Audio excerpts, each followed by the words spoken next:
3 দিন আগে ঠিক হওয়া বিয়েটা আজ ভেঙে গেল। পাত্রীর নাম সূচনা।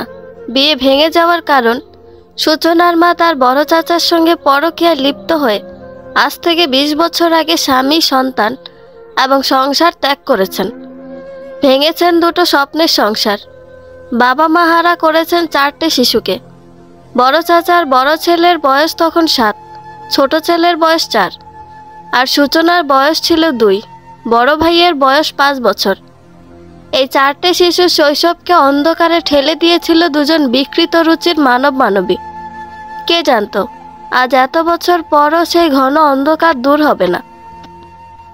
অন্ধকার রুমে হাঁটুতে মুখ গুজে বসে আছে সূচনা। তার কর্ণে বারবার প্রতিধ্বনিত হচ্ছে পাত্রের মায়ের বলা শেষ কথাগুলো। দেখো মা, লিমনের সঙ্গে তোমার 4 বছরের সম্পর্ক আছে বলে চোখ বন্ধ করে তোমাকে পুত্রবধূ করে নেওয়ার মতো মানুষ আমি না। তোমার পারিবারিক বিষয়ে লিমন আমাকে কিচ্ছু জানায়নি। গতকাল পর্যন্ত আমি অন্ধকারে ছিলাম। বিয়ের মতো একটা বিষয়ে কোনো কিছুই লুকিয়ে রাখা যায় না। এক্ষেত্রে তোমরা ভারী অন্যায় করেছ। জীবিত মানুষকে মৃত বানিয়েছ, কিন্তু সত্য কোনোদিন চাপা থাকে না। আমাদের কানে ঠিক এসেছে তোমার মা দিব্যি বেঁচে আছেন, তোমার চাচার সঙ্গে দিব্যি সুখে সংসার করছেন। এমন বেহায়াপনা যে নারী করতে পারে, সেই নারীর গর্ভজাত সন্তান আমার বাড়ির বউ হবে, এটা আমি স্বপ্নেও কল্পনা করতে পারি না। আমি তো কোনো দোষ করিনি আন্টি, তাহলে আমি কেন শাস্তি পাব? সার যত ভালোই হোক, চাল কুমড়ার বীজে মিষ্টি কুমড়া ধরবে না মা। দুহাতে কর্ণদয় চেপে ধরল সূচনা।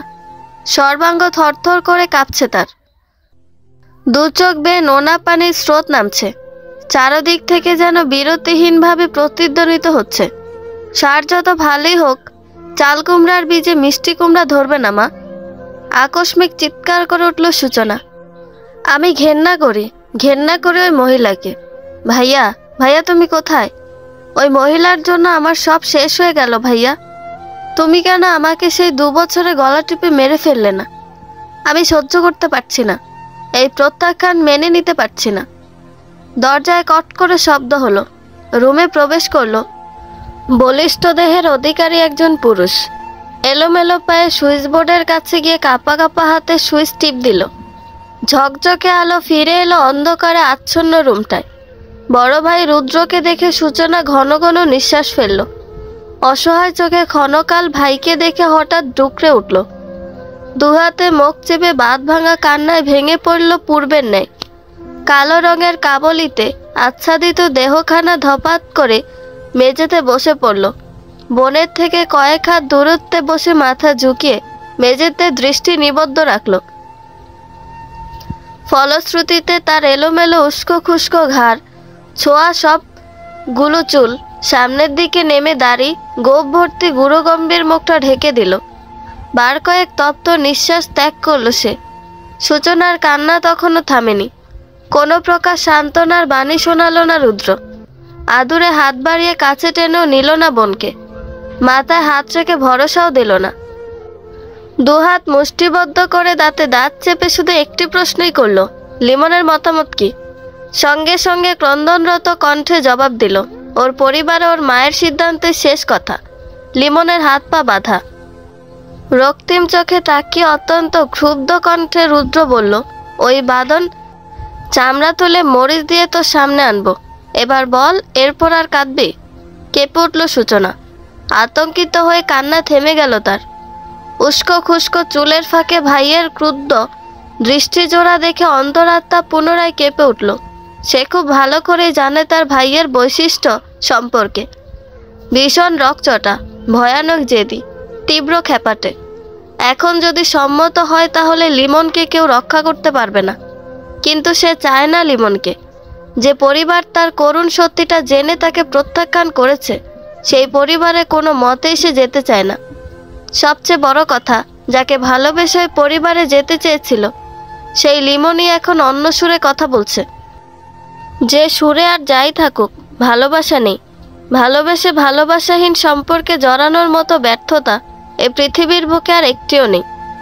সারা জীবন সঙ্গীহীন কাটাবে, দরকার নেই তার ঘর বাঁধার। যে মেয়ের জন্মদাত্রী দুটো ঘর ভেঙেছে সেই মেয়ের সত্যি ঘর বাঁধার অধিকার নেই। সমাজের লোকেরা তা আঙুল দিয়ে তাই দেখিয়ে দিল। না ভাইয়া, যে ছেলে 4 বছরের সম্পর্ককে গুরুত্ব না দিয়ে পরিবারের পরামর্শকে বেশি গুরুত্ব দিয়েছে সে ছেলেকে জীবনসঙ্গী করা আমার পক্ষে সম্ভব নয়। রুদ্র চোখ দুটো জ্বলজ্বল করে উঠল। ওই চোখের ভাষা পড়ে ফেলল সূচনা। মাথা নাড়িয়ে বলল, আমি তোমার বোন। আমার ভালোবাসা ঠুনকো বলে আমার আত্মসম্মান ঠুনকো নয়। স্বস্তির শ্বাস ফেলে রুদ্র বলল, কান্না থামবে কিভাবে? আজ কাঁদতে দাও না ভাইয়া। যে মহিলা আমাদের বাবার ঘর ভেঙেছে সে মহিলার জন্য আমার কোনো দিন ঘর সংসার হবে না। এতদিন লোকমুখে শুনেছি, আজ স্বচক্ষে দেখলাম, দু কানে স্পষ্ট শুনলাম। কাঁদতে না পারলে মরে যাব, কাঁদতে দাও। বাবা ঠিক বলেন, মানুষ মরার চেয়েও স্বপ্ন মরার কান্না বেশি ভয়ঙ্কর। নির্বিকার দৃষ্টিতে তাকিয়ে কথাটা বলে উঠে দাঁড়ালো রুদ্র। দুহাতে সম্মুখে আসা চুলগুলো পিছনে ঠেলে দু ঠোঁট ফাঁক করে বড় বড় শ্বাস ছাড়ল। কিছু সময় রুম জুড়ে পায়চারি করে হঠাৎ জড়সড় হয়ে বসে থাকা সূচনার দিকে তীক্ষ্ণ দৃষ্টি নিক্ষেপ করলো। বলল, তোর ঘর হবে, তোর বর হবে, তোর একটা ভরা সংসার হবে। ওই মহিলার জন্য তোর জীবন আমি নষ্ট হতে দেব না। দু চোখ বন্ধ করে সূচনা বলল, আমার এসব কিচ্ছু চাই না। স্বাদ মিটে গেছে, আমি লিমনের কাছে যাচ্ছি। রুদ্র পেছন ঘুরে পা বাড়াতেই তরাক করে তার পা আঁকড়ে ধরল সূচনা। মিনতির সুরে বলল, তুমি যাবে না। আমি ওকে চাই না, বিশ্বাস করো। তাহলে 1 সপ্তাহের মধ্যে তোর উপযুক্ত পাত্র নিয়ে আসছি। উপযুক্ত ঘর, উপযুক্ত বর, দুটোই এনে দেব। উন্মাদের মতো না না করে উঠল সূচনা। খেপা রুদ্র সিদ্ধান্ত জানিয়ে দিল, হয় তুই উপযুক্ত পাত্রকে গ্রহণ করবি, নয়তো আমার বোনকে প্রত্যাখ্যান করার অপরাধে হাড়গড় ভাঙা লিমনকে 2 চোখ ভরে দেখে বুকে জ্বালা মেটাবো আমি। ভয়ে শিউরে উঠল সূচনা। ভয়ার্থ কণ্ঠে উচ্চারণ করল, না না। জেদি কণ্ঠে রুদ্র পুনরায় বলল, আমার বোনের 1 ফোঁটা অশ্রুর মূল্য ওই লিমনকে দিতে হবে। আর যদি তুই সেটা না চাস তাহলে তোর সুখের জন্য যা কিছু করব সব মাথা পেতে মেনে নিতে হবে। কয়েক পল পিনপতন নীরবতা চলার পর রুদ্র বলল, বল কাকে চাই? লিমন নাকি আমার বাছাই করা উপযুক্ত পাত্র?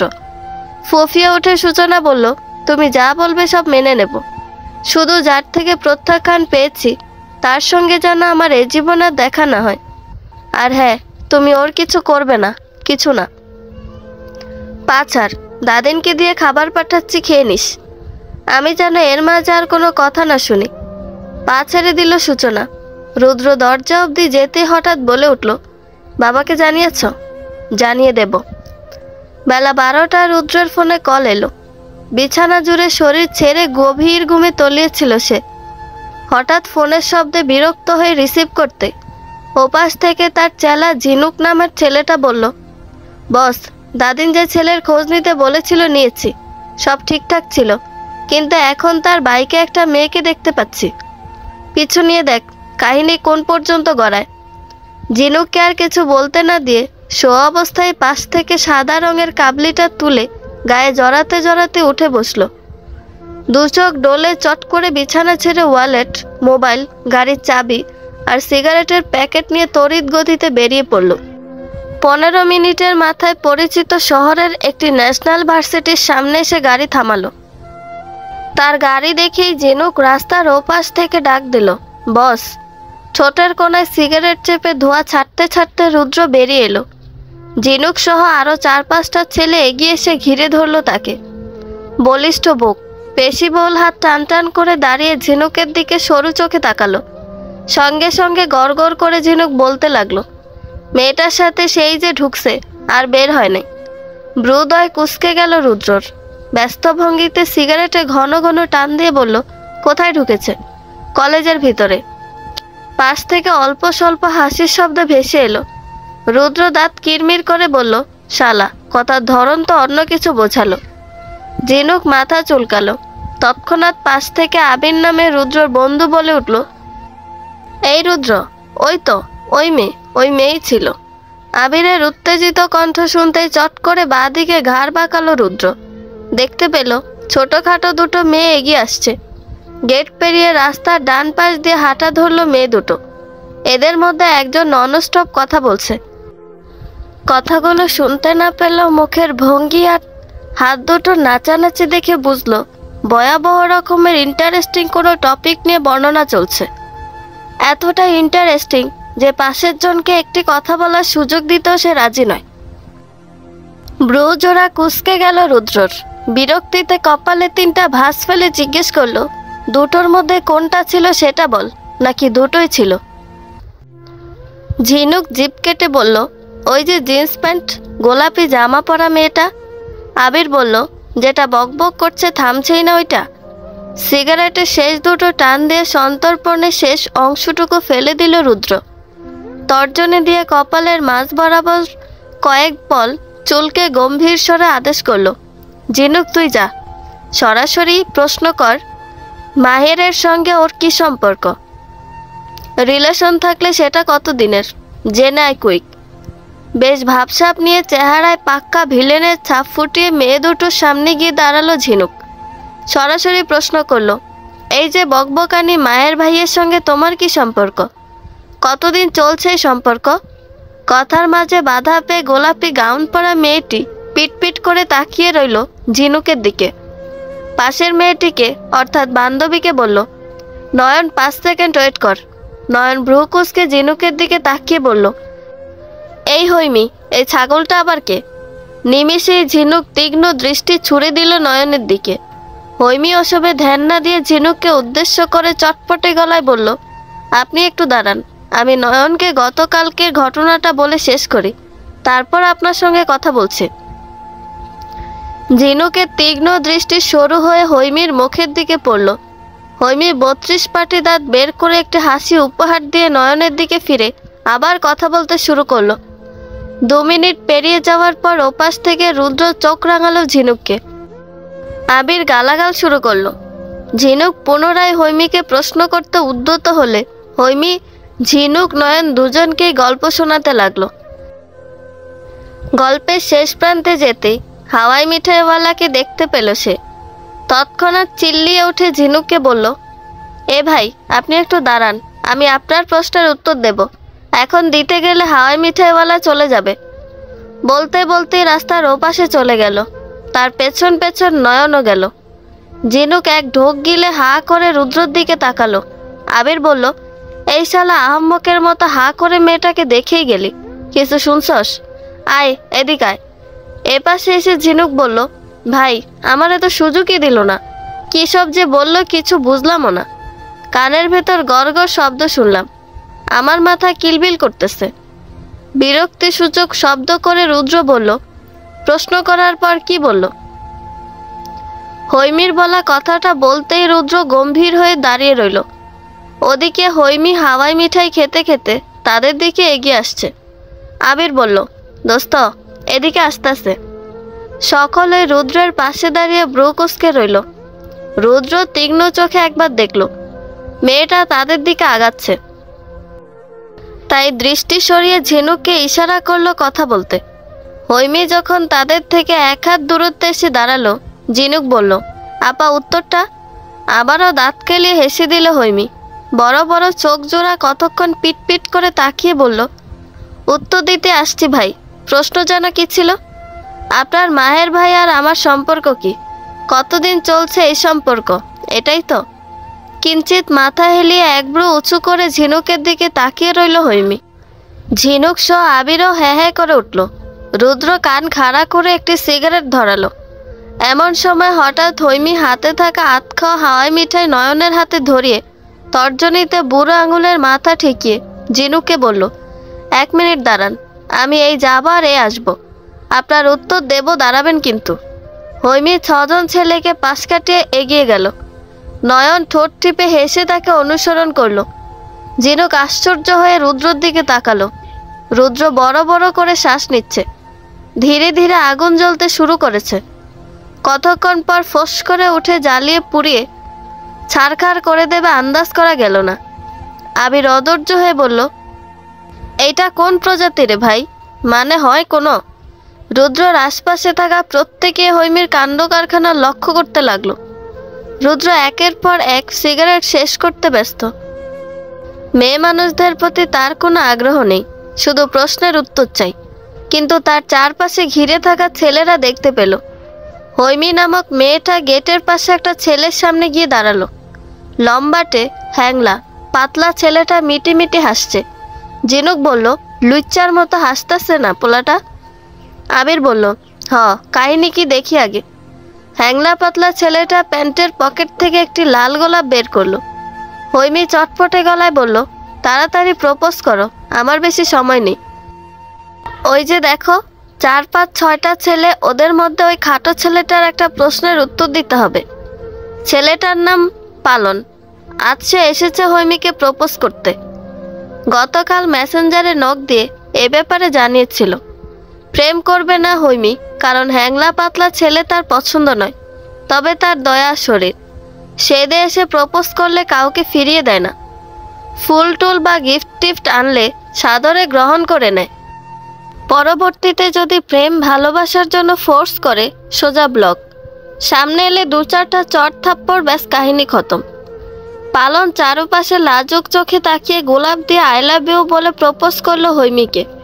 হৈমি ঝটপট গোলাপটা নিয়ে বলল, আমাকে ভালোবেসে ফুল দেওয়ার জন্য থ্যাংক ইউ, কিন্তু আমি তোমাকে ভালোবাসতে পারবো না। তোমার সঙ্গে প্রেম টেমও চলবে না। I am extremely sorry. এমন একটি উত্তরের জন্য প্রস্তুত ছিল পালন, কারণ ইন্টার ফার্স্ট ইয়ারে পড়া এই মেয়েটি মাত্র 3 মাসেই কলেজে বেশ খ্যাতি অর্জন করেছে। প্রথমত, বাংলা বিভাগের নতুন লেকচারার মাহের খানের একমাত্র ছোট বোন সে। দ্বিতীয়ত, এই মেয়েটি ভয়াবহ রকমের বিচ্ছু। সর্বক্ষণ তার মাঝে একটা ছটফটে ভাব বিরাজমান। সিনিয়র আপু ভাইয়াদের অনেকেই তাকে ভীষণ ভয় করে চলে, অনেকে আবার খুব ভালোবাসে। সবচেয়ে বড় কথা, সিনিয়র আপুরাই তাকে বেশি স্নেহ করে। এর পেছনে অনেক বড় একটি কারণ তার সুদর্শন লেকচারার ভাইটি। 28 বছর বয়সী অবিবাহিত সুদর্শন লেকচারার পেলে অনার্স পড়ে অবিবাহিত মেয়েরা বেসামাল অনুভূতিতে লুটোপুটি খাবেই। বয়স সবে 17 হলেও ভাইয়ের মতো বোনটিও কম নয়। ভাইয়ের চেয়ে দ্বিগুণ উজ্জ্বল গায়ের রং তার। গায়ে পায়ে খুব একটা বড় না হলেও ধবধবে ফর্সা ত্বক, গোলগাল শুভ্র মুখশ্রীর ঘন কালো বড় বড় পাপড়িতে বেষ্টিত। চোখ জোড়া দেখি সমবয়সী সিনিয়র ভাইরা কুপোকাত। 3 মাসে কম প্রপোজ পায়নি সে। বরাবরই পালনের সঙ্গে ঘটে যাওয়া ঘটনা ঘটিয়েছে। এ নিয়েও তার খ্যাতি শেষ নেই। ন্যাশনাল ইউনিভার্সিটি হওয়ার দরুন ইন্টার, অনার্স, ডিগ্রি, মাস্টার্স সকল পর্যায়ের স্টুডেন্টসই রয়েছে এখানে। পালন অনার্স প্রথম বর্ষের স্টুডেন্ট। পালনকে দিয়ে মোট 13টা প্রেমের প্রস্তাব প্রত্যাখ্যান করলো হৈমি। এই 13-12-12টা গোলাপ ঠিক গ্রহণ করেছে, বাকি একটা গোলাপ প্রপোজকারী প্রপোজ অ্যাকসেপ্ট না করাতে দেয়নি। এ নিয়ে অবশ্য একচোট ঝগড়া করেছিল ছেলেটার সঙ্গে। ছেলেটার বাইকের সিটে সুইংগাম লাগিয়ে প্রতিশোধ নিতেও ভুলেনি। বর্তমানে অধিকাংশ ছেলেমেয়েরাই ইস্টে পাকা, কিন্তু হৈমির বেলায় শুধু ইস্টে পাকা নয়, মেয়েটি যেমন বাচাল তেমনি দুরন্ত। শান্তশিষ্ট প্রকৃতির মিষ্টিভাষী একজন গুণী শিক্ষকের বোন এমন অশান্ত কি করে হলো, ভাবতে গেলেই মাথা ঘুরে যায়। রুদ্র সহ তার সাঙ্গপাঙ্গরা মোটেই হৈমির এইরূপ আচরণের জন্য প্রস্তুত ছিল না। রুদ্র চোখ মুখ কুঁচকে সিগারেটের ধোঁয়া উড়াতে ব্যস্ত। আগ্রহ নেই, অথচ বিরক্তি আকাশ ছোঁয়া। ঝিনুক, আবির সহ বাকি সকলেই কিংকর্তব্য বিমূঢ়। এরা একে অপরের দিকে বিস্মিত চোখে চাওয়াচাই করছে। গোলাপ ফুল নিয়ে চঞ্চল পায়ে ঝিনুকের সামনে এসে দাঁড়ালো হৈমি। পালন ক্লান্ত মুখে সেই তখনই ভার্সিটিতে ঢুকে পড়েছে। তার ইনকোর্স পরীক্ষা চলছে। পরীক্ষার সময় হয়ে যাওয়া তার দেরি করেনি। তো ভাইয়া কি বলছিলেন? মাহের ভাইয়ার সঙ্গে আমার কি সম্পর্ক তাই তো? হৈমি এসে একদমে কথাটা বলতে হতভম্ব দৃষ্টিতে তাকিয়ে মাথা নাড়ালো ঝিনুক। আবির ঘন ঘন চোখের পলক ফেলছে। তার দৃষ্টি একবার হৈমির মুখের দিকে, তো আরেকবার হাতে থাকা লাল গোলাপটির দিকে ছোটাছুটি করছে। হৈমির উত্তর দেওয়ার তেমন তাড়া নেই। সে এক এক করে সকলের দিকে দৃষ্টিপাত করলো। হঠাৎ যখন বলিষ্ঠ দেহের অধিকারী রুদ্রর দিকে পাকাপোক্ত নজর পড়ল, কিঞ্চিত চমকালো। ঘন ঘন চোখের পাপড়ি নাড়িয়ে আপাদমস্তক রুদ্রকে দেখতে শুরু করলো। চিত্ত চঞ্চল হয়ে উঠল ভীষণভাবে। চোখের পাতা এলোমেলো নড়চড় করতে করতেই গোলাপটা নয়নের হাতে দিল। নিজের দুহাত কোমরে রেখে অভিজ্ঞ ব্যক্তির মতো সূক্ষ্মভাবে তাকিয়ে রইল। আবির রুদ্রের পাশ ঘেঁষে ফিসফিস করে বলল, দোস্ত দেখ তোকে কেমনে দেখতেছে, রোহিঙ্গাদের যেমনে দেখি অমনে তোরে দেখতেছে। এইটা কোনো কথা হইল? তুই কিছু বল, আমার কিন্তু মেজাজ খারাপ লাগতেছে। আবিরের কথা শুনে রুদ্র ঠোঁটের কোনায় সিগারেট চেপে এক পলক তাকালো হৈমির দিকে।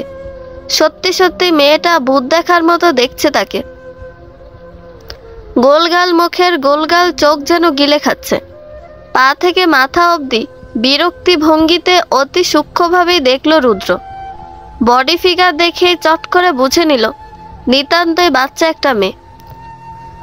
এর সঙ্গে মাহেরের কোনো কিছু থাকতে পারে বলে মনে হলো না। আবার সন্দেহ হলো, যতটুক বুঝলো মেয়েটার চরিত্রে ঘাপলা আছে। ভালো মেয়েরা নিশ্চয়ই এত কথা বলে না, এভাবে একটা ছেলের থেকে গোলাপ ফুল নেয় না। তাছাড়া আজকাল পুরুষদের এমন কচি মেয়েদের প্রতি ঝোঁক বেশি। যত শিক্ষিতই হোক, অল্প বয়সী মেয়েদের প্রতি লোভ বেশিরভাগ পুরুষেরই রয়েছে। বিতৃষ্ণায় বুকটা ভরে গেল। তড়িৎ বেগে দৃষ্টি সরিয়ে অন্যদিকে তাকালো। ক্ষণকাল সময় পেরোতেই হৈমির দিকে আঙুল দিয়ে তুড়ি বাজিয়ে গম্ভীর রূঢ় কণ্ঠে বলল, এই মায়ের সঙ্গে তোমার কি সম্পর্ক? যা প্রশ্ন করেছি জাস্ট সেটার উত্তর দিয়ে বিদায় হও, নয়তো এমন হাল করব মানুষকে মুখ দেখাতে পারবে না। আতকে উঠল হৈমি। সম্বিত ফিরে পেয়ে কোমর থেকে দুহাত সরিয়ে এক ঢোক গিলল। পিটপিট করে কতক্ষণ তাকিয়ে যেই কিছু বলতে যাবে অমনি পেছন থেকে নয়ন ওর মুখ চেপে ধরল। শঙ্কিত কণ্ঠে বলল, মাহের স্যার ওর আপন বড় ভাই। ব্যাস, আর একটা শব্দ উচ্চারণ করল না নয়ন। প্রাণের বান্ধবীটিকে নিয়ে প্রচণ্ড আতঙ্কগ্রস্ত হয়ে একটি রিক্সা ডেকে উঠে পালিয়ে গেল। রিক্সা চলছে হৈমির বাড়ির দিকের রাস্তায়। 1 মিনিট সময় ধরে নয়ন ভয়াতুর কণ্ঠে অনেক কথাই বলেছে হৈমিকে। তার ধারণা রুদ্রসহ ওর সাঙ্গপাঙ্গরা সন্ত্রাস হবে, আর তাদের লিডার হচ্ছে রুদ্র। ওই তো লম্বা লম্বা চুল, মুখ ভর্তি বড় বড় দাড়ি, চোখ মুখের ভাব, কণ্ঠস্বর সবটাতেই পাক্কা সন্ত্রাসের প্রতিচ্ছবি ফুটে উঠেছে। কি বিশ্রীভাবে সিগারেট খায়। নাক কুঁচকে রইল নয়ন। বাড়ির সামনে রিক্সা আসতে হঠাৎ হৈমি চিৎকার করে উঠল। নয়নকে আকস্মিক জড়িয়ে ধরে বলল, দোস্ত ফাটাফাটি। কি? ফাটাফাটি রকমের ক্রাশ খেয়েছে। ভয় কাতুরে কণ্ঠে নয়ন বলল, প্লিজ এটা বলিস না, তুই ওই সন্ত্রাসটাকে দেখে ক্রাশ খেয়েছিস। দোস্ত, এ জীবনে আমি কাউকে দেখে ভয় পাইনি, কারো কথায় আমার গলা শুকিয়ে যায়নি, বুকের ভিতর ধরাস করে ওঠেনি। কিন্তু আজকে, হায়, আমি ভাবতে পারছি না। তাড়াতাড়ি নাম একটা সেলিব্রেশন হওয়া উচিত। রিক্সার ভাড়া মিটিয়ে নয়নকে নিয়ে টানতে টানতে বাড়ির ভেতরে ঢুকলো হৈমি। নয়নের হাত পা এখনো কাঁপছে তখনকার পরিস্থিতি মনে করে। কি চেহারা, কি কণ্ঠস্বর, কি ভয়াবহ ভূমকি। পুনরায় গা শিউরে উঠল তার। অথচ হৈমি কিনা ক্রাশ খেলো। মেয়েটা কি সত্যিই পাগল? যুব উন্নয়ন ক্লাবের সভাপতি রাদিফ শেখ, রুদ্রর বড় চাচার বড় ছেলে। তার ফোন পেয়ে ক্লাবে ছুটে গেছে রুদ্র। সেখানে যাওয়ার পর দেখল ছোটখাটো একটি জটলা বেঁধে আছে। রুদ্রকে দেখে অনেকে জড়সড় হয়ে গেল। রাদিফ জটলার ভিতর থেকে বেরিয়ে এসে রুদ্রর কাছে গেল। রুদ্রকে দেখে জটলার ভিতরে থাকা প্রতিটি মানুষের হাঁটু কাঁপতে শুরু করেছে। কারণ ক্লাবের পেছনের জঙ্গলে দুটো ছেলে মেয়ে অশ্লীল কাজে লিপ্ত হয়েছিল। তখনই ক্লাবের কয়েকজন সদস্য ধরে বেঁধে নিয়ে এসেছে। এখন তারা জটলার মাঝখানে মাথা নিচু করে চোখের পানি ফেলছে।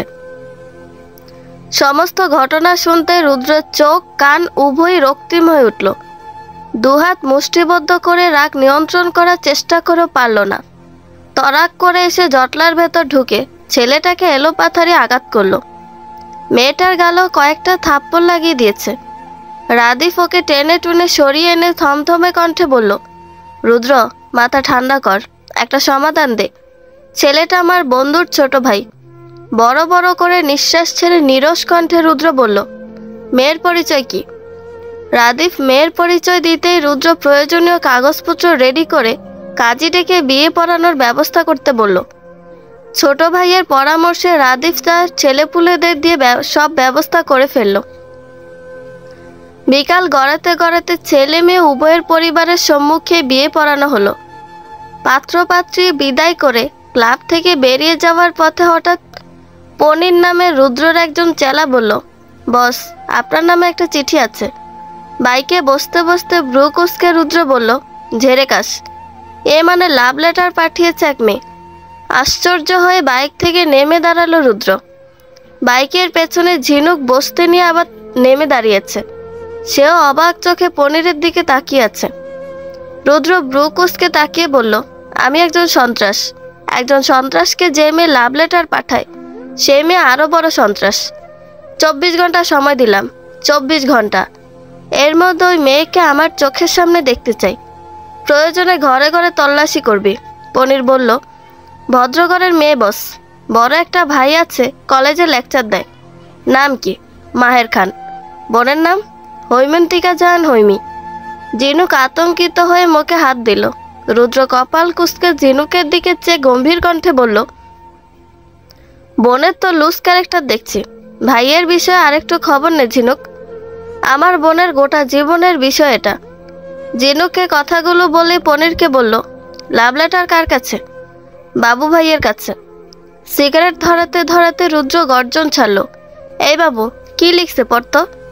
পনিরের পেছন থেকে এগিয়ে এলো বাবু। মৃদু কাঁপছে তার হাত দুটো। কম্পিত হাতে দুভাঁজ করা সাদা কাগজটি খুলে পড়তে শুরু করলো। এই যে মিস্টার গুন্ডা, থুরি, গুন্ডা দলের হেড, আপনাকে আই লাভ ইউ। অর্থ হচ্ছে, আপনাকে আমার মতো এই দুষ্ট মিষ্টি সুন্দরী রমণীটি ভালোবাসে। আপনাকে আমি আমার প্যারাসিটামল হিসেবে চাই। আপনাকে আমি আমার অ্যান্টাসিড হিসেবে চাই। আপনাকে চাই, আপনাকে চাই। ও গুন্ডা, আপনাকে কিন্তু চাই। আসসালামু আলাইকুম গুন্ডা। সালামের জবাব দেওয়া ওয়াজিব। আশা করি 2 দিনের ভেতরে জবাব পাবো। চিঠিতে লেখা ভাষাগুলো কর্ণগোচর হতেই প্রচণ্ড ক্রুদ্ধতার সঙ্গে তেড়ে এলো রুদ্র। খপ করে চিঠিটা ছিনিয়ে নিয়ে বলিষ্ঠ হাতে মুষ্টে মাটিতে ফেলল। চোয়াল শক্ত করে চিবিয়ে চিবিয়ে বলল, বেয়াদব মেয়েটার আজ এমন অবস্থা করব যে পরবর্তীতে আমাকে লাভ লেটার তো দূরের কথা, আমাকে কল্পনা করতে ওর রুহ কেঁপে উঠবে। তড়িৎ গতিতে বাইকে উঠে ঝিনুককে পেছনে বসতে বলল।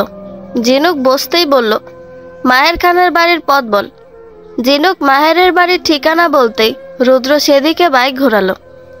15 মিনিটের পথ মাত্র 5 মিনিট গিয়েছে। এমন সময় কল পেল বড় চাচি জেরিনের। সে জানালো সূচনাকে দেখতে এসেছে তার বান্ধবী, তাই রুদ্রকে যত তাড়াতাড়ি বাসায় ফিরতে হবে। ফোনে কথা শেষ করে রুদ্র বাইক ঘোরাতে ঘোরাতে বলল, মেয়েটার কপাল ভালো। বাড়িতে ঢুকতেই দেখতে পেল বোরকা পরিহিতা একজন মহিলা সূচনার পাশে বসে আছে। নিকাব খোলা থাকায় মহিলাটির বয়স আন্দাজ করল 50-এর ঊর্ধ্বে। রুদ্রকে দেখতেই চাচি জেরিন বলল, এই তো আমাদের রুদ্র এসে গেছে। হামিদা, এটাই আমার ভাতিজা, সূচনার বড় ভাই। মহিলাটি সৌজন্যপূর্ণ হেসে রুদ্রকে বলল, আসসালামু আলাইকুম। কেমন আছো বাবা? আমতা আমতা করে অত্যন্ত গম্ভীর স্বরে রুদ্র বলল, ওয়ালাইকুম আসসালাম।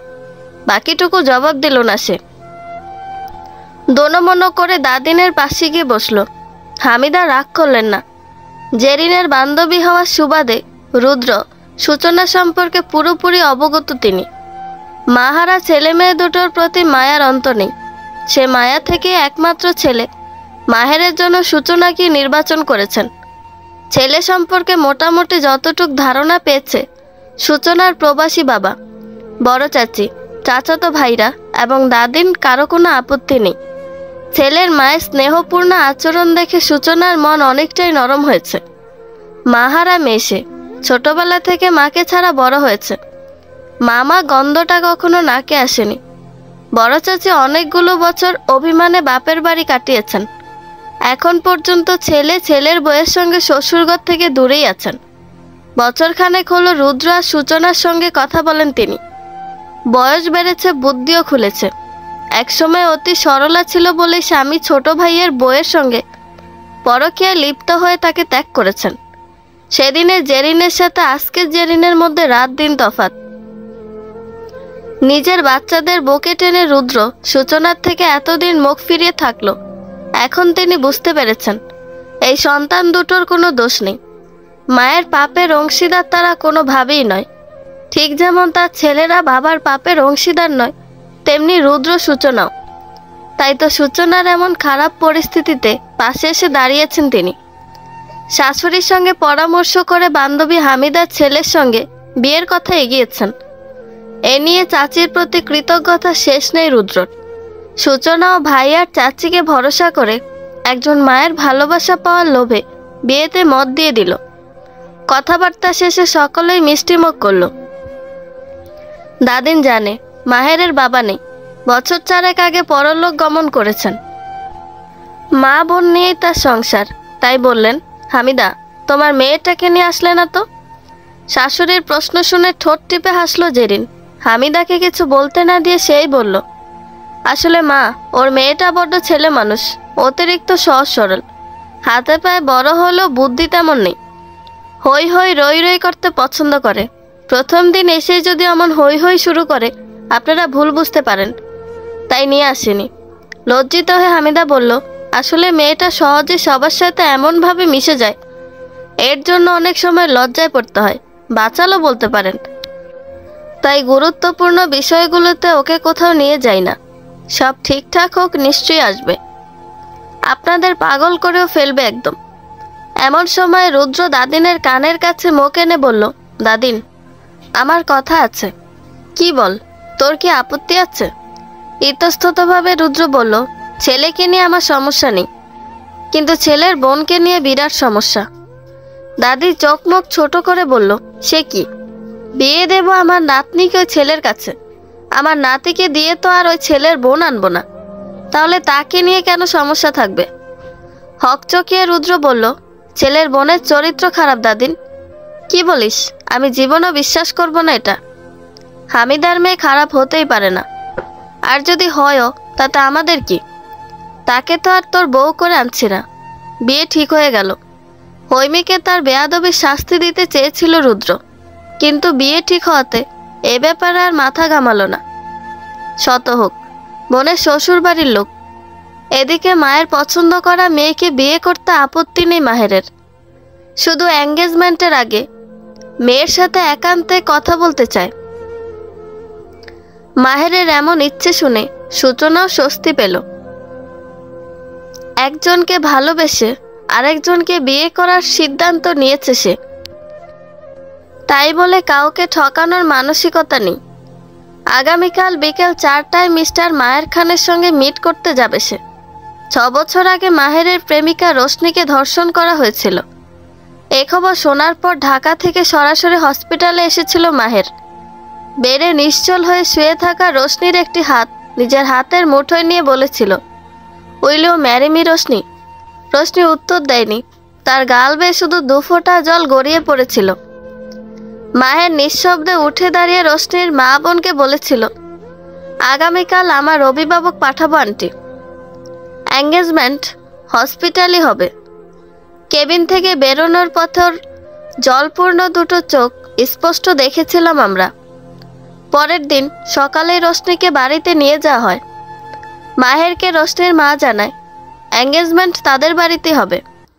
কথা মতো ঠিক দুপুর 3টায় মা বোনকে পাঠায় মাহের, কিন্তু এঙ্গেজমেন্ট হয়নি। ফোনের স্ক্রিনে ইংরেজি বার্তা এ পর্যন্ত দেখে বুক ধড়ফড় শুরু হলো সূচনার। কপাল ঘামছে তার, গলা শুকিয়ে যাচ্ছে। এক ঢোক গিলে দ্রুত টাইপ করলো, হলো না কেন? তাড়াতাড়ি বলুন। মিনিট 5 পর উত্তর এলো, রোশনি সুইসাইড করেছিল। যে ছেলেটা মেসেজ করেছে তার নাম নিলয়, মাহেরের ঘনিষ্ঠ বন্ধু। মাহেরের মা হামিদা বেগম মাহেরের বিষয়ে সমস্তটা জানাতে বলেছে নিলয়কে। মাহের সূচনার ফেসবুক অ্যাকাউন্টে অ্যাড হয়েছে গতকাল রাতে। নিলয় মাহেরের থেকে সূচনার আইডি নিয়ে সকালবেলা নক দিয়েছে। সূচনা ব্যস্ত থাকায় সারাবেলা কথা হয়ে ওঠেনি। কিছুক্ষণ আগে সীমিত পরিচয়ের পাশাপাশি মাহেরের অতীত জানালো। অতীত নিয়ে কথা বলতে পারে না মাহের। রোশনিকে নিয়ে একটি শব্দ সে উচ্চারণ করতে পারে না। 6 বছর ধরে মাহেরকে কখনো কাঁদতে দেখা যায়নি। রোশনিকে নিয়ে একটি শব্দ উচ্চারণ করতে শোনা যায়নি। ছেলেটা কেমন যেন হয়ে গেছে। উচ্চ মানসিকতার মানুষদের অনুভূতি উচ্চমানের হয়। মাহেরের জায়গায় অন্য ছেলে হলে নিশ্চয়ই প্রেমিকার মৃত্যু শোকে পড়াশোনা, পরিবার ভুলে নেশাগ্রস্ত হয়ে জীবনটা ধ্বংস করে দিত। কিন্তু মাহের তা করেনি। সে প্রেমিকাকে ভুলে গেছে কিনা বোঝা যায় না, তার স্মৃতি আঁকড়ে বেঁচে আছে কিনা তাও স্পষ্ট নয়।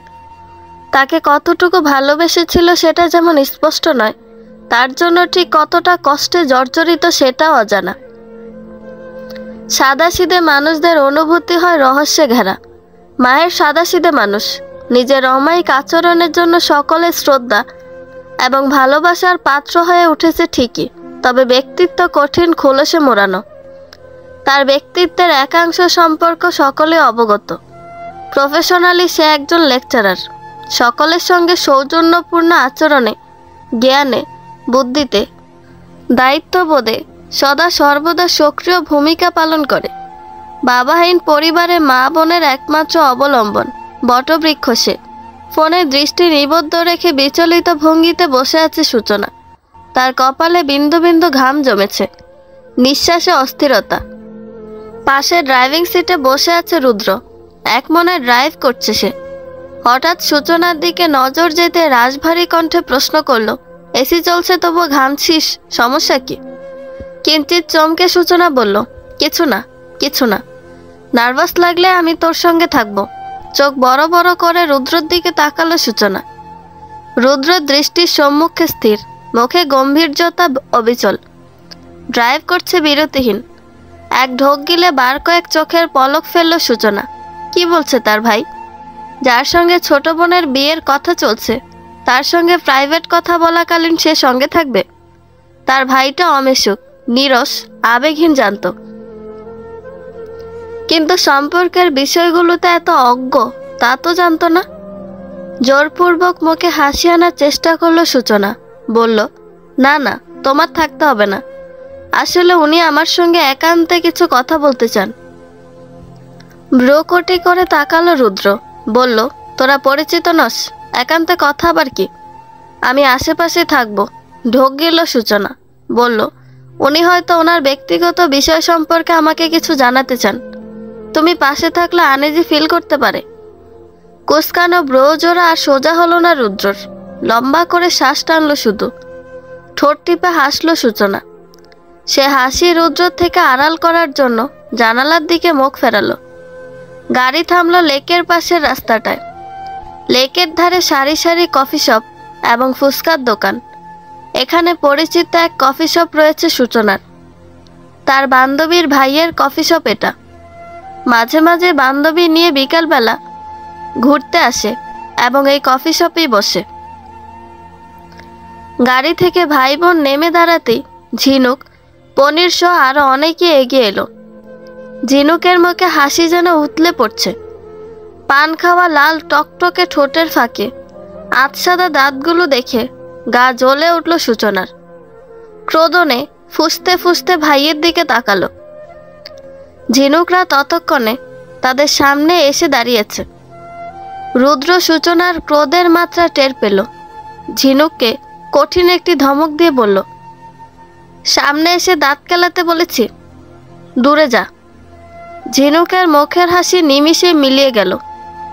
সূচনার দিকে এক পলক তাকিয়ে পনিরের ঘাড়ে থাবা মেরে বলল, তোরে বললাম সূচনা আপা রাগ করবা আমাদের দেখলে। শালা, তবু আমারে জোর করলি। পনির বোকার মতো মাথা নাড়াতে নাড়াতে বলল, হ আফা, আমিই বলছিলাম এখানে আসতে। আপনি ভালো আছেন আপা? এরা কি পরিমাণ ঢপ মারতে পারে খুব ভালো করেই জানে সূচনা। তাই অগ্নি দৃষ্টি ছুঁড়ে তাকালো পনিরের দিকে। সেই দৃষ্টিতে এক নজর তাকিয়ে ঝিনুক, পনির সহ আরো তিনজন ক্ষিপ্র গতিতে পালিয়ে গেল। স্বস্তির নিঃশ্বাস ছাড়ল সূচনা। পাছে লোকে তার ভাইকে গুন্ডা মাস্তান বলে, সন্ত্রাস হিসেবে খ্যাতি কম নেই। এসবে এখন আর লজ্জা লাগে না, অভ্যস্ত হয়ে গেছে। তার হবু বর এবং হবু বরের পরিবার এসবে অবগত। তাই বলে ভাইয়ের সাঙ্গপাঙ্গ নিয়ে হবু বরের সঙ্গে মিট করতে আসা সমীচীন নয়।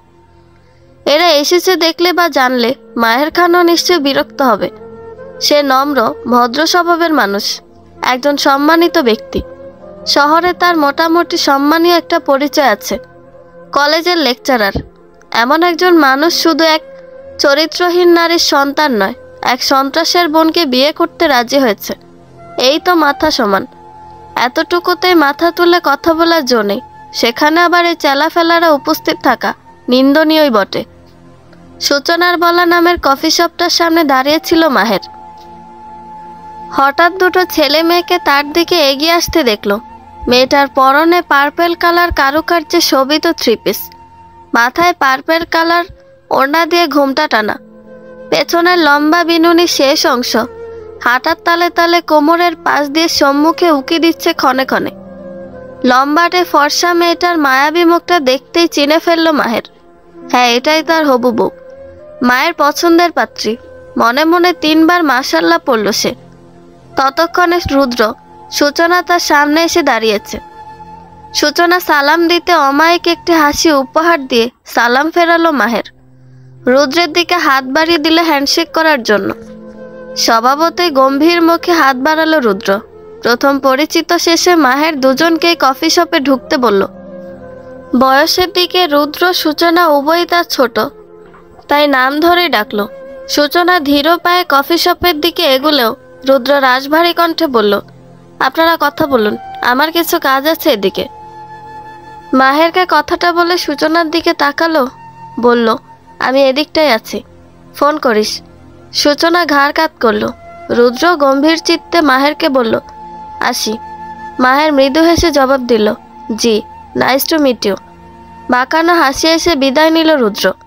কফি শপের ভেতরে গিয়ে বসলো মাহের, সূচনা। একে অপরের মুখোমুখি বসেছে তারা। মাঝে ব্যবধান শুধু একটি ছোট টেবিলের। দীর্ঘক্ষণ নীরবতায় কাটানোর পর গলা খাকারি দিয়ে মাহের প্রশ্ন করল, সূচনা, আপনি কি লজ্জা পাচ্ছেন? নিম্নমুখী সূচনা মাথা নাড়িয়ে না বোঝালো। আলতো হেসে মাহের পুনরায় বলল, অস্বস্তি হচ্ছে। এবারও না করতে উদ্যত হলো সূচনা। তার পূর্বেই মাহের বলল, হবু বরের সামনে প্রথম আলাপে লজ্জা পাচ্ছেন না, একথা হজম করেছি, কিন্তু অস্বস্তি হচ্ছে না এটা কিন্তু হজম হবে না। বকের খুব গোপন স্থানে কিঞ্চিত শিহরণ জাগলো সূচনার। সন্তর্পণে মাথা তুলে তাকালো সম্মুখের মানুষটার দিকে। নিঃসন্দেহে একজন সুদর্শন পুরুষ তার সামনে বসে আছে। সুগঠিত দেহের বলিষ্ঠ শরীরটা বসে আছে অসাধারণ ভণিতায়। গায়ের রং উজ্জ্বল শ্যাম, ফর্সা বললেও ভুল বলা হবে না। হেয়ার স্টাইল খুবই সাধারণ। ফ্যানের তীব্র বাতাসে সিল্কি কয়েকটা চুল কপাল দিয়ে উঠছে। গভীর এক জোড়া চোখ, নাকের এক পাশের কালো তিলটা বেশি চোখে লাগছে। শেভ করার সময় হয়তো কয়েকদিন পেরিয়ে গেছে। ফর্সা ত্বকে খোঁচা খোঁচা দাড়িগুলো তার সৌন্দর্য যেন দ্বিগুণ বাড়িয়ে দিয়েছে। চোখে মুখে লেপ্টে আছে অমায়িক হাসি। এমন পুরুষদেরই বোধহয় মিস্টার পারফেক্ট বলা হয়ে থাকে। পাত্র পছন্দ হয়েছে। কেঁপে উঠল সূচনা। দৃষ্টিজোড়া নিমিষে বেসামাল হয়ে উঠল। মাহের বিচলিত হয়ে বলল, ও শিট, লজ্জা দিয়ে ফেললাম। লজ্জা পাবেন না, শান্ত হন। যার সঙ্গে সারা জীবন কাটাবেন তাকে এভাবে দেখে শুনে নেওয়াটাই বেটার। ইতোমধ্যে 2টো কফি দেওয়া হয়েছে ওদের। কফির মগ সূচনার দিকে এগিয়ে মাহের পুনরায় বলল, কফি ঠান্ডা হয়ে যাচ্ছে, আমরা কফি খেতে খেতে কথা বলতে পারি। সূচনা মাথা নাড়িয়ে কফির মগ হাতে নিল। মাহেরও কয়েক চুমুক দিয়ে ফেলেছে। হঠাৎ সূচনা বলল, বিয়ের ব্যাপারে আপনার সিদ্ধান্ত কি? মায়ের ছেলের বউ প্রয়োজন, বোনের ভাবি প্রয়োজন, আর আমার একজন বন্ধুরূপী ব্যক্তিগত মানুষ প্রয়োজন। এটাই সিদ্ধান্ত। কিছুক্ষণ আবারও নীরবতা কাটল। কফির মগে আস্তে ধীরে চুমুক দিতে থাকা সূচনার দিকে এক মনে তাকিয়ে মাহের বলল, আপনার মতামত?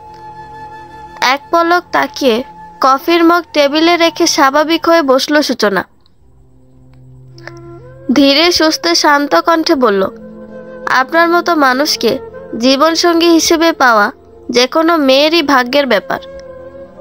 আপনি আমায় বউ হিসেবে গ্রহণ করলে নিজেকে সৌভাগ্যবতী মনে করব, কিন্তু আমার বিষয়ে পুরোপুরি জানার পর আপনার সিদ্ধান্ত বদলাতেও পারে।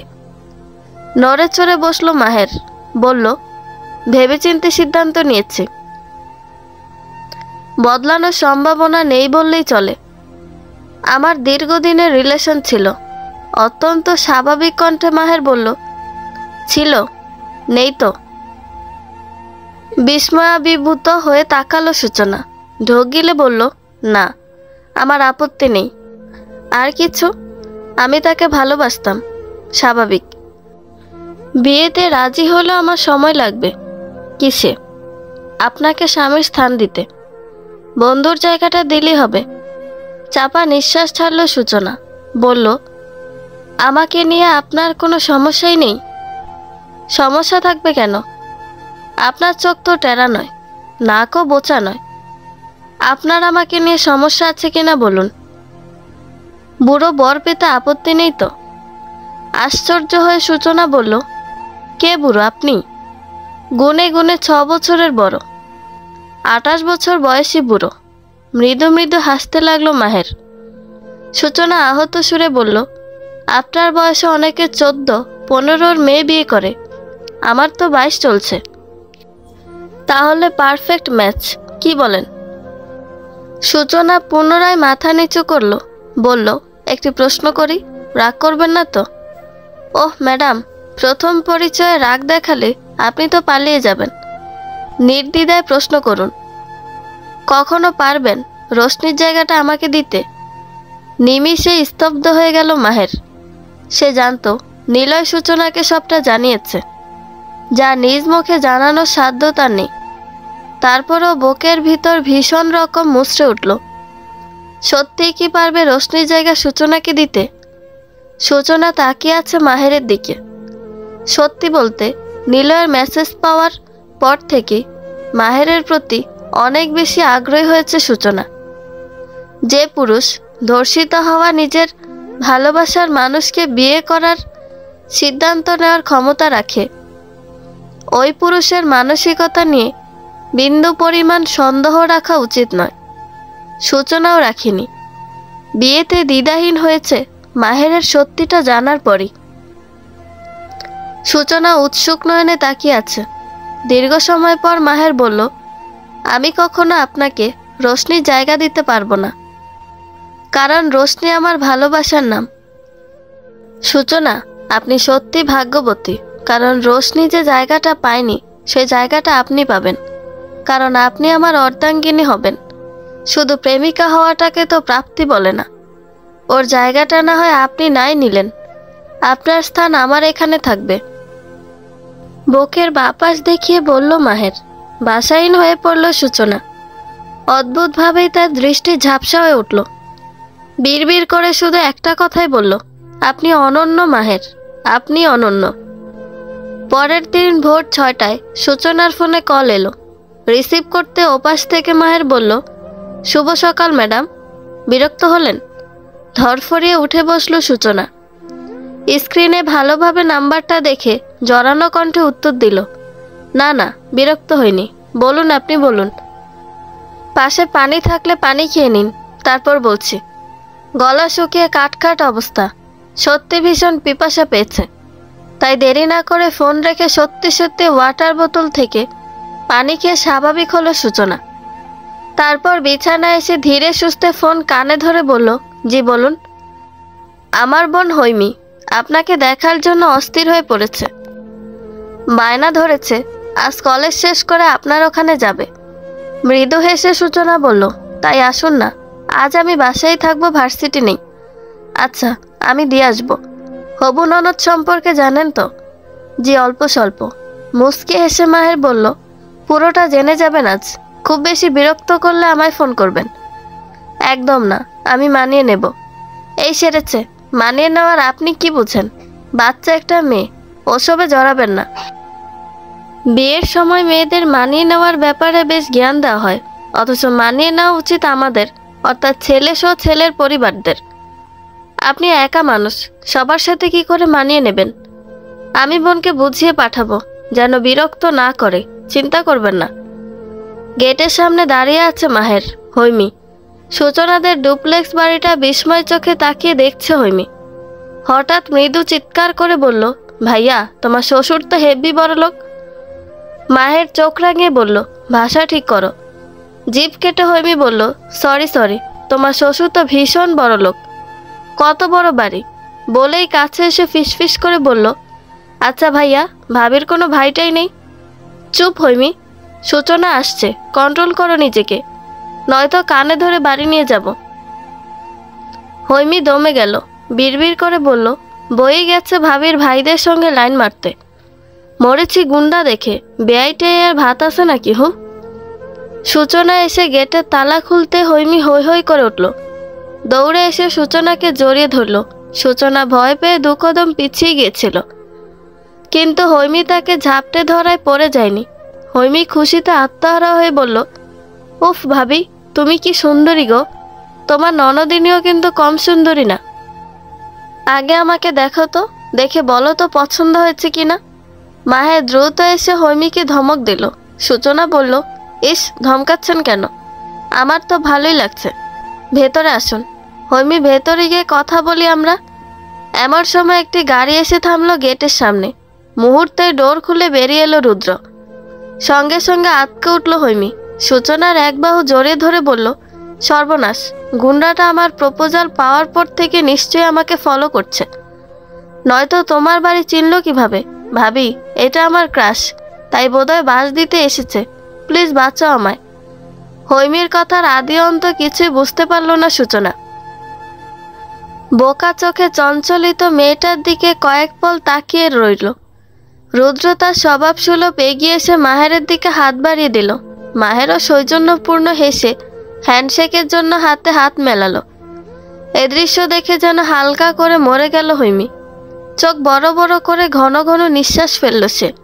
সূচনার কানে কানে ফিসফিস করে বলল, ভাবি, ও ভাবি, এটা কি হচ্ছে? সূচনা মুচকি এসে বলল, আমার ভাইয়া রুদ্র। হৈমিকে কথাটা বলে রুদ্রকে বলল, ভাইয়া, ও হৈমি, ওনার বোন।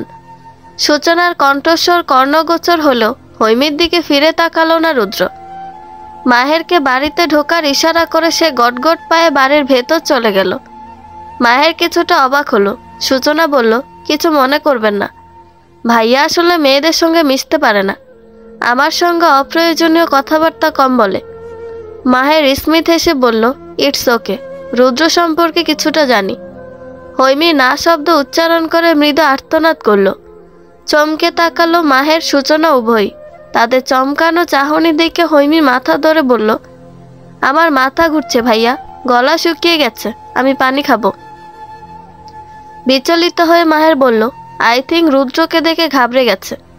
তীব্র লজ্জায় গাল দুটো লাল হয়ে গেল সূচনার। সত্যি তার ভাইটা এমন বেশভূষায় থাকে, অপরিচিতরা প্রথম দেখায় ভয় পাবারই কথা, অথচ লম্বায়, ফর্সায়, দেহের সুগঠনে একজন তামিল হিরোর চেয়ে কম নয় তার ভাই। লজ্জায় থমথমে মুখ করে দুজনকে বাড়ির ভেতরে নিয়ে গেল সে। বাড়ির ভেতর গিয়ে মাহের বেশিক্ষণ দেরি করল না। বিকেলের দিকে হৈমিকে এসে নিয়ে যাবে, এখন তার কিছু কাজ রয়েছে, তাই চলে যাবে। সূচনার দাদিনের জোড়াজুড়িতে শুধু দুপুরের খাবার খেলো। খাওয়া শেষে কয়েক মিনিট বসে বেরিয়ে পড়ল। তাকে গেট পর্যন্ত এগিয়ে দিল সূচনা। গেট থেকে বিদায় নেওয়ার পূর্বে হঠাৎ সূচনার খুব কাছে এসে শীতল কণ্ঠে মাহের বলল, আপনি খুবই যত্নশীল সূচনা, মাত্র 1 ঘন্টাতে আপনার যত্নশীল আচরণে অভিভূত হয়ে গেছি। নিজেরও যত্ন নেবেন, আসছি। মাহের চলে গেল। বেসামাল করে গেল সূচনা নামক ভগ্ন হৃদয়ের অধিকারিণীর হৃদস্পন্দনকে। কেউ একজন অযত্নে তার হৃদয় ভেঙেছে, কেউ একজন সে ভাঙা হৃদয় জোড়া লাগাতে যত্নের হাত বাড়িয়ে দিয়েছে। এটাই জগতের নিয়ম, কেউ গড়ে, কেউ ভাঙে। হৈমি দাদিনের সঙ্গে দারুণ গল্প জমিয়েছে। দাদিনের তাকে বেশ লেগেছে। গুমট পরিবেশে থাকতে থাকতে মনটা বেশ তিক্ত ছিল তার। আজ হৈমিকে পেয়ে সমস্ত তিক্ততা চলে গেল। গল্পের ফাঁকে হঠাৎ রুদ্রর প্রসঙ্গ এলো। কথায় কথায় হৈমি জানতে পারল রুদ্রদের ঢাকায় 2টো বাড়ি, একটা গার্মেন্টসের বিজনেস আছে। বাড়ি দুটোর একটিতে ছোট চাচার পরিবার, রাদিফের স্ত্রী সন্তান থাকে, আরেকটি ভাড়া দেওয়া। দেশের বাইরেও একটি ফ্যাশন গার্মেন্টসের বিজনেস আছে। দেশের ব্যবসা সামলায় বড় চাচা দিলওয়ারের বড় ছেলে রাদিফ শেখ এবং ছোট চাচা রিজওয়ান শেখ। বিদেশের ব্যবসা সামলায় রুদ্রর বাবা রিদওয়ান শেখ। রুদ্রর এসবে মন নেই। গত বছর মাস্টার্স কমপ্লিট করে ভবঘুরে জীবন কাটাচ্ছে সে। ব্যথিত সুরে দাদিন কথাগুলো বলতে পিট করে তাকিয়ে হৈমি বলল, উনি বিজনেসে মন দিলে গুন্ডামি কে করবে দাদিন? অট্ট হাসিতে ফেটে পড়ল দাদিন। সূচনা এসে বলল, কতদিন পর তোমার হাসি শুনছি দাদিন। হাসবো না? মেয়েটা কেমন তোতা পাখির মতো কথা বলে দেখ। তোরা তো সারা বছরই বোবা পাখি হয়ে থাকিস। হৈমি বলল, তোমরা কি ভালো? আম্মু আর ভাইয়া শুধু শুধু আমাকে শাসন করলো, ভয় দেখালো, বলল হৈমি একদম বেশি কথা বলবে না। হৈমি কুটুম বাড়ি যাচ্ছ, রয়ে সয়ে কথা বলবে। হৈমি আমি যেন না শুনি ও বাড়িতে তোমার বাচালতার জন্য মন্দ কথা হয়েছে। উফ, পাগল করে দিয়েছিল দুজন মিলে। তুমি বলো ভাবি, তুমি বলো দাদিন। এই যা, জিভ কেটে পুনরায় বলল, আম্মু ভাইয়া দুজনেই তোমাদেরকে আপনি সম্বোধন করতে বলেছে, কিন্তু আমি তো সবাইকে আপনি বলতে পারি না। শুধু যারা সম্পর্কে দুলাভাই হয় আর একদম অপরিচিত হয় তাদের আপনি করে বলি। আমার গুন্ডা বেয়াইকেও আপনি বলতে পারবো, তোমাদের তুমি বললে মাইন্ড করবে? ভাববে ইস মেয়েটা কি বেয়াদব, ম্যানারলেস। সূচনা এসে তার পাশে বসলো, আলতোভাবে গাল টিপে দিয়ে বলল, একদম ওসব ভাববো না, তুমি করে বলো। শুধু ভাইয়াকে আপনি বলো, সে খুব রাগী মানুষ তো।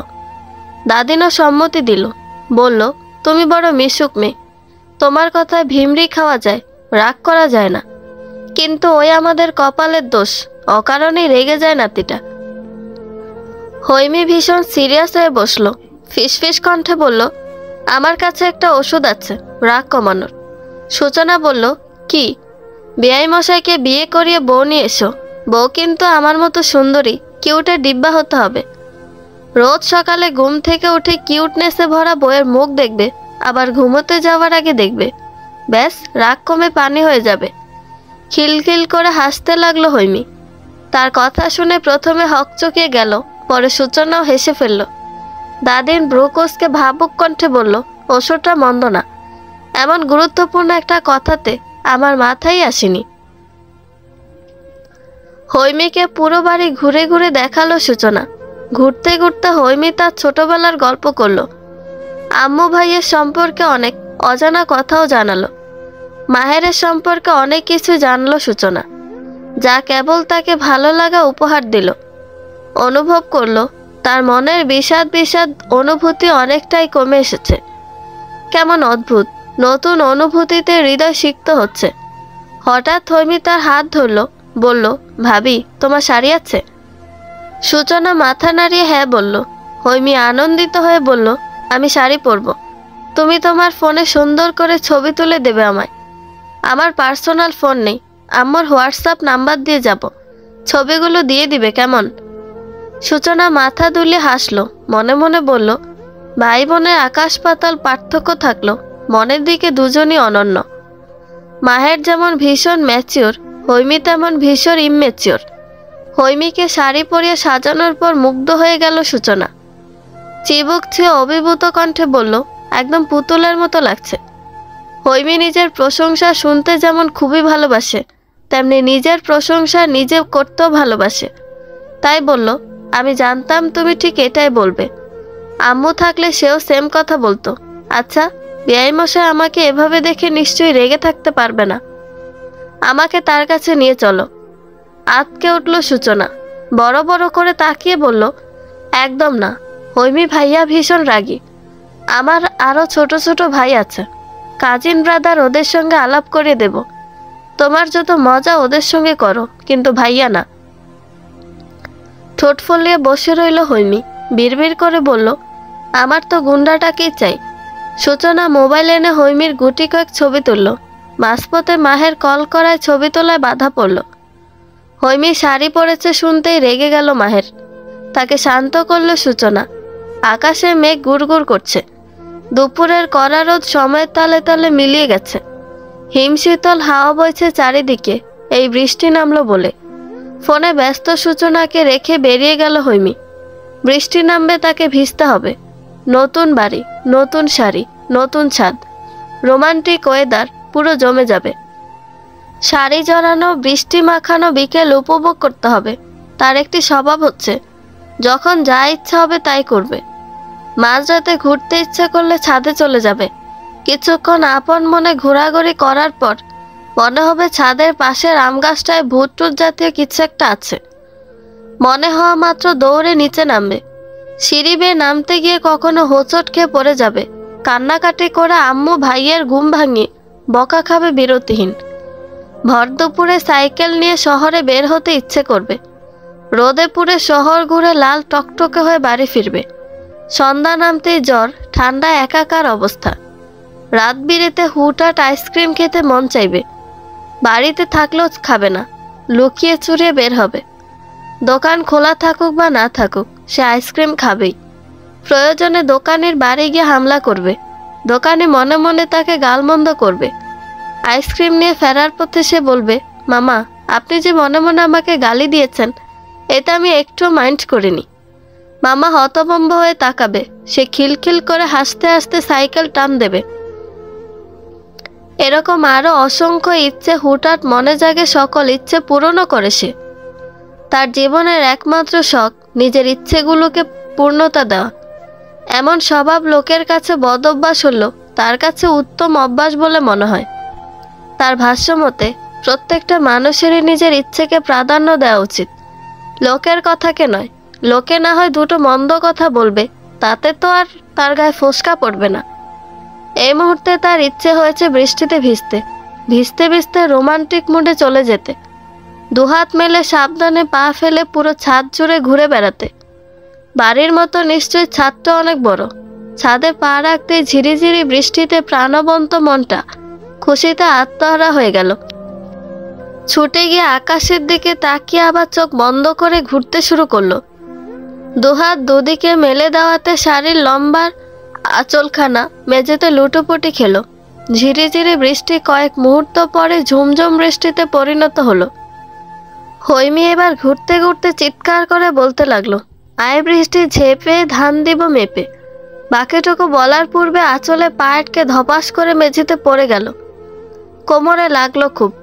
এমন সময় চোখ গেল ডান পাশের কোণার দিকে। শটান হয়ে পিছনমুখী হয়ে দাঁড়িয়ে আছে রুদ্র, ঠিক যেন সুটাম দেয়ের রোবট একটা। কষ্টে ভারাক্রান্ত মনে হৈমি সেদিকে তাকিয়ে উচ্চস্বরে গাইতে লাগলো, আয় বৃষ্টি ঝেপে ধান দিব মেপে। ধানের ভিতর পোকা, রুদ্র বেয়াই বোকা। ব্রুকুসকে গম্ভীর চেহারায় পেছনে তাকালো রুদ্র। ঝুম বৃষ্টিতে ভিজে একাকার শরীর তার।